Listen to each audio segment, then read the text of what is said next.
Hello. It's been a minute. As you have probably seen from the title, some stuff is going on. Uh,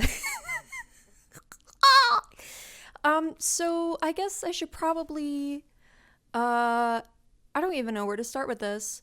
I want to say from the very beginning, because that's a very good place to start, but I don't really know what the beginning is.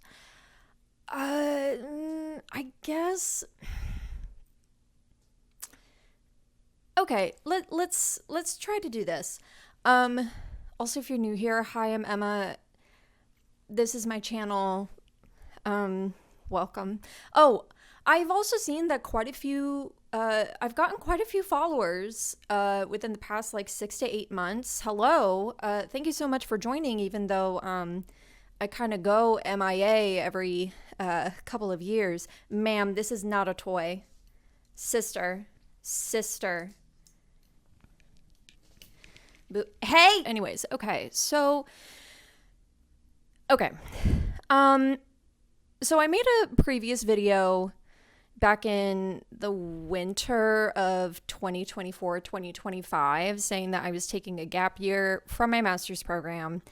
Um, and I went to do Hadestown Teen Edition, which is literally, small tangent, it's just Hadestown. It's the entire production. There's nothing cut. There's like certain songs that are optional if they're too difficult to do or if you just want to cut them for time. But besides that, it's literally the entire production. They just plopped on Teen Edition because they want to make sure that no like community or professional theaters end up getting away with it for some reason. Anyway, sorry, tangent over. So I went to do that.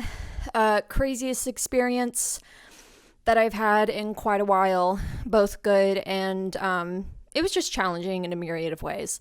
Not to say that I had a bad experience. It was very fulfilling. Why am I trying to justify something and not trying to hurt people's feelings? But then that happened, and then I was just honestly really drained from that, and I came back to New York. I immediately started rehearsals for another play that I was doing with my theater company, and that happened. And during that show, I kind of had a really long talk with my dad about really not wanting to go back to my master's program. I just felt like mentally it wasn't serving me. It just wasn't the right fit. Wasn't my cup of tea, as a term that I learned from someone who taught a workshop over there. And I kind of also just like realized that I really can't. I joined this master's program because I thought I was at a place where I could basically put my family as a secondary and have my career as a primary focus. In a nutshell, like ever since I graduated from undergrad and moved here to the city, my family was still very much of a priority. My mom was here because she was seeing doctors here in the city for her Parkinson's, went through multiple surgeries for DBS stimulators. And in 2018, my dad had leukemia and was able to get cured from that, thankfully. My grandmother had lung cancer, stage 1. There was a point where we thought it metastasized, but it was just a reaction to the radiation. A couple years later, she had this super rare skin condition that like 1 in 25,000 people get. And that was very much at risk because she was like, I think this was before, maybe it was after she turned 90. And, you know, and if it turned into sepsis or anything, it could have led to her, dying. So I am very much someone that will drop everything or put work on hold and my career on hold for my family. They mean everything to me. And so, yeah, so all that stuff was going on. And I thought, okay, maybe I'm finally at a point where I can, shift my focus from family to my work. Realized very quickly that that was something that I could not do, mainly because, oh my God, I can already feel myself getting emotional, and I'm definitely going to get emotional during this. Jeez, I'm freaking, basically, I discovered like during the fall of 2024 that my mom being on phone calls was becoming much more difficult. And I didn't realize how much I needed that to like mentally stay sane in this program. And so when Hades Town popped up, I was like, this is my get out of jail free card, and just leave the program. So yes, so summer of 2025, I was having a chat with my dad, and I was just kind of like very blunt with how my mental health deteriorated when I was there. I got diagnosed with a mental disorder, which when I told my parents, they were like, oh yeah, that makes sense, because it does run in my family. So it definitely answered a lot of questions, and it just made more sense. And so I just explained to him that I just wasn't happy in the program, and it was damaging my mental health. And he basically said that if you're not happy there, then there's no point in you staying there. So with his blessing and with my grandmother's blessing, I was able to leave and figure stuff out. And during this time, I also really wanted to focus on my YouTube channel. So I had all these ideas. I was like putting out videos, as y'all saw. And it was, I felt really excited and felt very creatively stimulated, and I really wanted to try to like have that be a priority for me.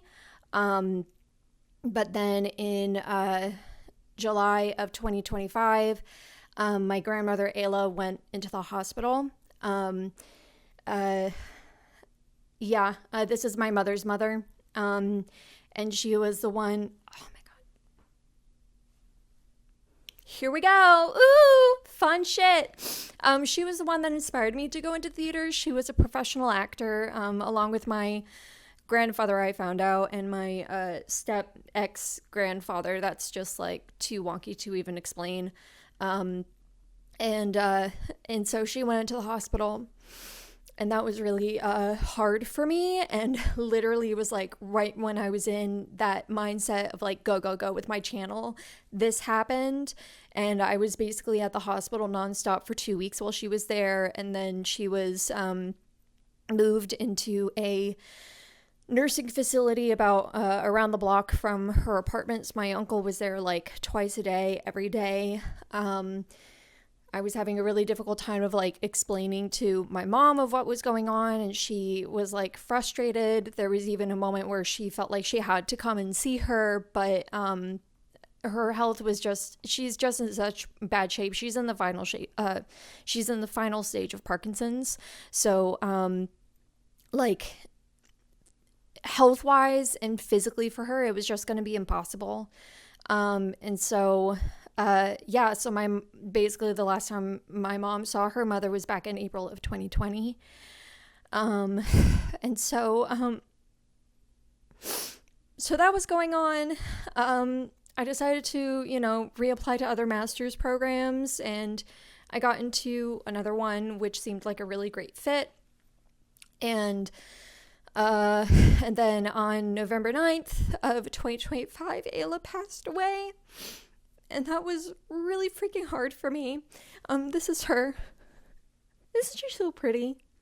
She is so pretty. Ugh. So that was really difficult for me, and really hard. And so like that happened, and I was like, okay, well, I should allow myself time to grieve. And then mid-January of this year, when I was like, 2026, it's gonna be my year, woo, 10 years of living in the city. I started with, when I moved here in 2016, my ex-step-grandfather passed away, like 2 weeks after I moved here. 5 months later, my grandfather, my father's father, passed away, who lived here. I live in my grandparents' brownstone, which is how I'm able to live in the city in the first place. And so he passed away. And so like the fact that Ayla passed away like at the end of like this 10-year journey of me living in the city felt really profound. So I felt like, oh, this is like a closing of a chapter and a new one, and hopefully it won't be as crazy. Little did I know. So yeah, new year, new me. 2026, woo. But mid-January, I was going to Vermont for a week to see my mom before I started class with my new master's program. And the night before I left, I was noticing that my grandmother was, she was just different. And I was really anxious leaving her. So I called my dad and I called my cousin, who basically was like my other half whenever stuff happened with grandma. Whenever anything went down, I called her and she was like on the red-eye flight and showed up the next day. And so I talked to both of them, and when I was going up to Vermont the next day, like, it just kind of got crazy in my family, and Jody told me that grandma asked her to come up. So she was there the entire week I was there. Grandma went into the ER. We found out that she had atrial fibrillation, which kind of made sense due to her energy levels and whatnot. And we also found out that she had COPD, which the fact that she was basically a chain smoker for decades and quit like 30 years ago, I think. And also had stage 1 lung cancer. We're like, okay, that makes sense. And so I come back, and then I started class on the 25th of January, and she told me that day that that her lung cancer came back and it metastasized, and she didn't want any treatment. She accepted her fate and she just wants to go, which I understood. Like, she's 94, and she's been really missing grandpa a lot, and she's been feeling really lonely, and like, biggest kicker, I find out that she actually knew that her cancer came back in 2024, which is like freaking crazy. The fact that she knew this for so long and not telling anyone. And so, yeah, and I was taking classes. I mean, this was like a completely different master's. Like, they encouraged me to take no more than 2 classes, which I'm very grateful that I did with that new news tidbit that I got. So basically, I was with her every day, and going to class twice a week in the evenings. And from January 25th to March 28th, I took care of her along with my dad and my cousin. And so she passed away, and that was really difficult. And then and so after that, I wanted to grieve, and I felt like, I kind of felt like I had to like put my grieving of Ayla on pause. And I was like, okay, I can take this time to grieve both of them. But like, immediately, and it's like, I'm trying so hard not to complain about my family, but there was one particular woman that I will never speak to ever again. I haven't, actually, ever since grandma passed. But she has made my life and my father's life a living hell. My personal opinion, not anyone else's. But basically, she was very adamant about selling the house. I mean, like, okay, it's my aunt. I don't care anymore. I only have like 600 subscribers on here. I do not care. I do not care anymore. And none of my family follows me. I really don't care about this anymore. I really don't. She has been adamant of selling this house the day that her mother passed away. Like, there was a running joke that she has been waiting for her mother to die for the past 10 years because she's been wanting the money from this house. Because in the will, the house, trust, whatever the hell is going on, all the finances go and is divided between the 3 children. My uncle, my father, and then my aunt. And I've always known that my uncle wants to keep the house. My aunt wants to sell the house like nobody's business and get her freaking check in the mail. And my dad was undecided. And what's really unfortunate is that he was like, realistically, we should sell the house. But ever since, he was taking care of, his mother, he kind of fell back in love with the city. And he really wanted, and also like he wanted to keep the house a little bit longer. And also like he just literally took care of his dying mother and he needed a break, but he wasn't being given that because my aunt was like, we got to go and get this shit done and over with. And so like, and that made me put everything on pause because all of a sudden, like I was put in the position where we had to my aunt was so adamant of hiring a freaking real estate agent. So now I had to be in correspondence with this stupid ass agent and being told, oh, by the way, I'm coming in to do a viewing. The tenants already gave approval, when I'm like, you should be asking me this first to see if I'm even going to be here in the first place. And yeah, so I was like put into that role. And then basically like 3 months after she passed, my dad tells me that they accepted an offer on the house. So like,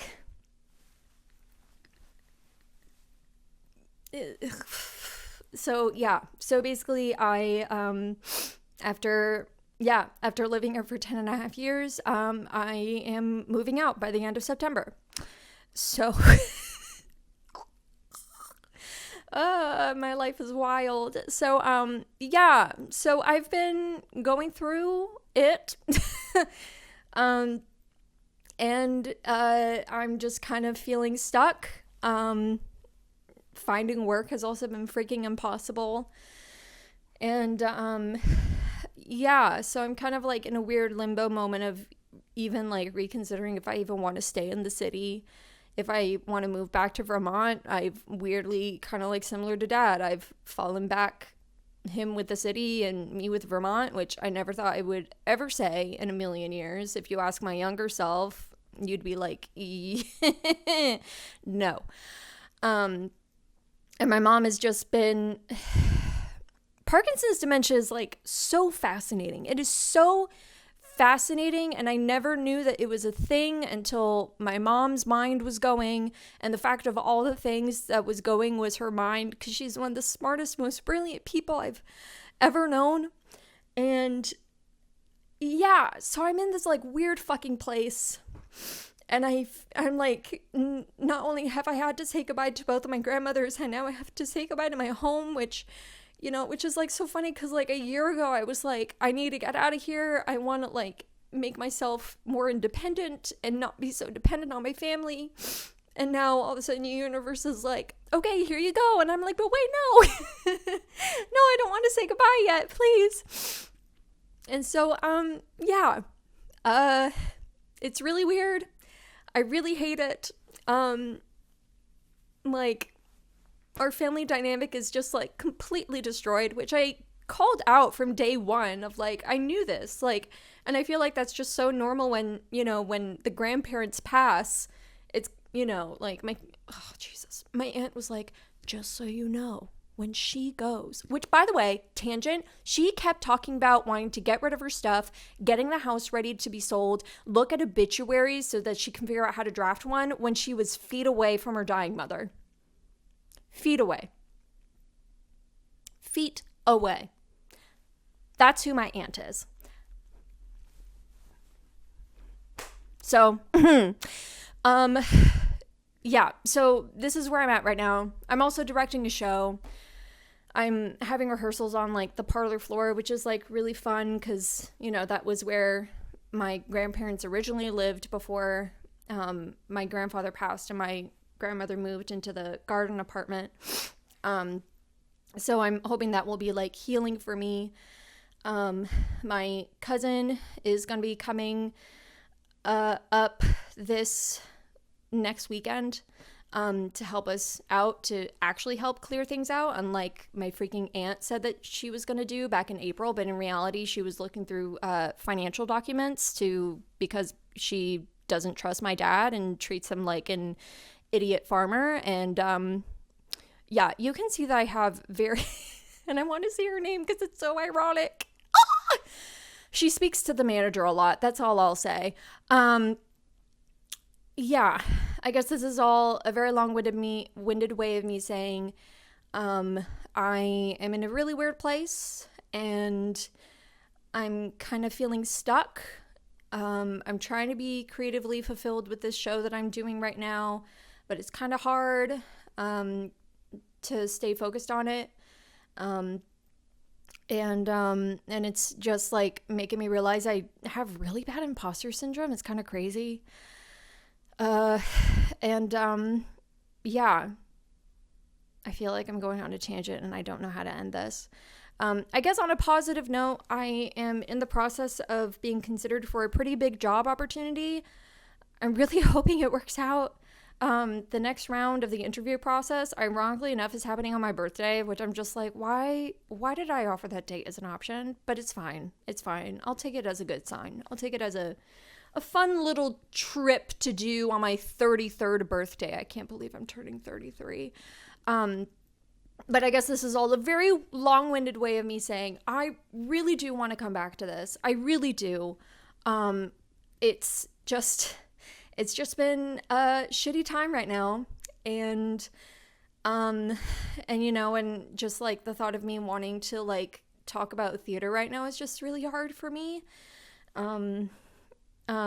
Yeah, just like losing the woman that inspired me to go into this, and losing the woman that was like one of my number one cheerleaders, coming to every single show that I've ever done, both like performing and directing. It's been hard, and but I'm grateful that I still have my mom, and like my dad and I became very close through all of this, and my cousin and my grandmother's goddaughter, and the three of us has really we have a very special relationship now. It's funny because like whenever I give news to my cousin and grandma's goddaughter, they immediately converse with each other, being like, did Emma tell you? And what's really nice is that grandma's goddaughter, she lives near me, so whenever I let her know something, she was like, well, if you want to vent, let me know, because I'm free tonight. And I'm like, cocktails? And she's like, obviously. We do happy hour and boozy brunch. That's our thing. But yeah, I'm glad that I have family support during all of this. But yes, focus. I want to come back to YouTube. I really do. I have like all of these ideas of videos that I still want to execute. I took a dramaturgy class last semester that I had so much fun doing, and it gave me like such a perspective of how I can make my videos much stronger. And I made a freaking 26-page protocol for that class, so I'm going to share that so I can make it feel like I, did all of that work, not for nothing and just for a grade, but, for an actual video that could turn into something hopefully useful and a resource. I have like outlines of videos that I just need to freaking get my phone set up and just film it. But I guess it's like mixed with like massive imposter syndrome, and also I hate editing. I mean, I like editing, but I only use iMovie because all of the other platforms make me wicked paranoid, and I definitely don't have the money for someone else to edit it for me. One can dream the impossible dream to reach the unreachable star, name that reference. But yeah, so that's where I'm at. It's been a lot of fun, but I guess this is me forcing myself to make a video so that I can get back into the swing of things. I really hope that, or this is going to pop up and I don't make another video for like 2 years or something. Let's just hope that's not the case. But yeah, thank you so much for listening. This was a really long video to vent when I thought this was going to be like quick 10 minutes, but I guess not. But yeah, if you feel free to look at my other videos, they're fun. I think they're fun anyways. And I have, yeah, I have all these ideas, and I hope I can execute them, especially since I'm incredibly unemployed and I have the time to do it. So yeah, maybe this can be something to keep me sane. And doing this right now, I'm already feeling better, and I don't know. But yeah, so hope you're doing well. I hope you're not dealing with family BS like I am. And if you are, I am so sorry. This freaking sucks. But yeah, I'm gonna awkwardly end this video now. Thank you so much for listening. And I will see you in the next one. And you know what? I'm gonna say it. I'll make a video and I'll post it in a month. I have a month deadline. So I have 8% battery life remaining, but besides that, I have until August 18th to give you another video. And I am saying that right now because if I say it, and I will do it, I hope. I don't know. Oh my God, Emma, just shut up and just end the video. Okay, thank you so much. Sorry, I have a really bad with ending thoughts and just go on tangents, but I wish you all well. May you be happy. May you be healthy. May you be safe and at ease and free from harm. And I'll see you soon.